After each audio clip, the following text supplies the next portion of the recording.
I now call on Alex Rowley. 8 minutes, please. Thank you, Presiding Officer. I certainly welcome the debate that we've had and the consensus that we've had in this chamber today around this issue.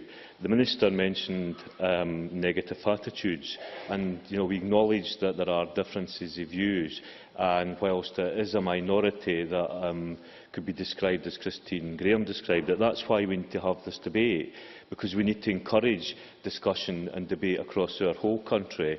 So if there is any fear that's within the country in terms of the number of refugees coming into the country, then we should have an open dialogue and discussion around that and remove the fear that is there. The image of a 3-year-old boy lying dead on a beach in Turkey shocked the world. And if there was anything good to come from the death of 3-year-old Alan Kurdi, his 5-year-old brother and his mother, then I hope and pray that it is that the world will act to help those fleeing persecution, conflict, generalised violence and human rights violations. The fact is the world is facing a global crisis on an unprecedented scale. 60 million people displaced around the world.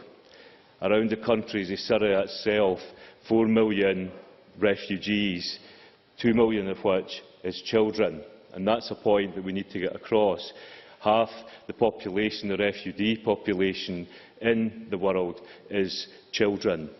Anne McTaggart, when she spoke, was right to say that we need a global response. But sadly, Willie Rennie was also right when he said that the UK Government and David Cameron seems confused on this issue. And so, as well as stepping up to the mark and ensuring that the whole of the UK plays its role in terms of welcoming refugees and ensuring that there is the right support and the resources and the infrastructure put in place to support those refugees, we also as a country and as a United Kingdom need to lead in terms of the rest of the world to ensure that we do face up to what is, at the end of the day, a global crisis that requires a global response. Now, in terms of the debate that we have had in here today, and I did, while welcoming the consensus and the views that were being expressed, I did wonder, as a Parliament and as a government in Scotland, what is it we're going to do to try and ensure that the UK and the British Prime Minister steps up to the mark. And I think we need to look at everything that we can do. Now, the Scottish Refugee Council has set out clear recommendations for what they believe the UK Government need to do. They say that the UK Government should afford full refugee status to Syrians resettled in the UK through the Syrian Vulnerable Persons Scheme and any other resettlement programmes. Grant full family reunion rights, including to children resettled in the UK through the Syrian Vulnerable Persons Scheme. Increase the number of refugee resettlement places in line with our European neighbours as part of the EU-wide resettlement programme. Review refugee family reunion policies to allow family members to join relatives already in the UK. Open safe routes to the UK from overseas, providing humanitarian visas to enable people to get to safety. Countries such as Austria, Denmark, Italy, the Netherlands and Spain have already done this. And if we look to the UK Government, they point out that the UK Government has actually made it more difficult for Syrians to come here legally by dramatically reducing the proportion of visas it grants to Syrian nationals since the conflict began. In 2010, the UK approved 70% of visas for Syrian nationals. In 2014, this dropped to 40%. And that's why we have families, women and children having to put their lives in the hands of people smugglers and risk their lives to cross the Mediterranean.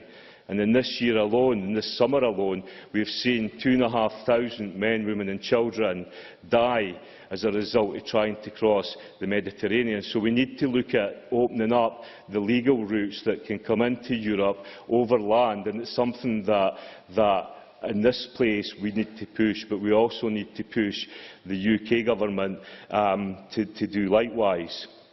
Also, they go on to say we should suspend returns under the Dublin regulations so that no one is returned from the UK to another EU country for the purpose of deciding their asylum claim. We should treat refugees arriving in the UK fairly and humanitarily, ensuring that they can access the asylum process, receiving a fair hearing on their claims that are adequately supported to live a dignified life and not detained. And they go on to say of the Scottish Government that the Scottish Government should push the UK Government to participate in collective EU responses to this crisis, including by playing its role in taking responsibility for refugees in Europe. And that's the point, I think, if this Parliament agrees the motion that's put forward today, the question we need to be asking ourselves is what are we going to do in terms of pushing the UK Government? We need to show that Scotland has a stronger voice and being able to do that.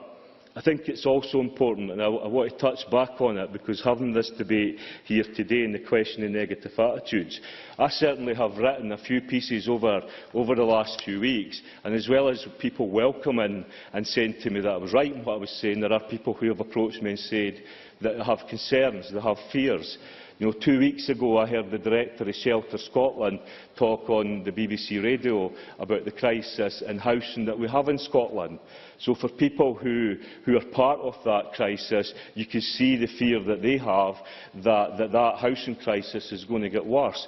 And that's why I would also say to the Ministers today that yes, we should welcome and we should be doing everything in our power to move to 1,000 refugees, to 2,000 refugees, and as the point that John Mason made earlier, we have a vast area of land in our country. It's not like Scotland is full up.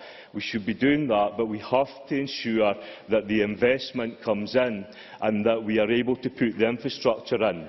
The basic needs like housing, for example. We already, as politicians in here, are arguing for a national housing programme to tackle the housing crisis for the people that currently live in Scotland. So we need that level of investment, and that cannot be stressed enough.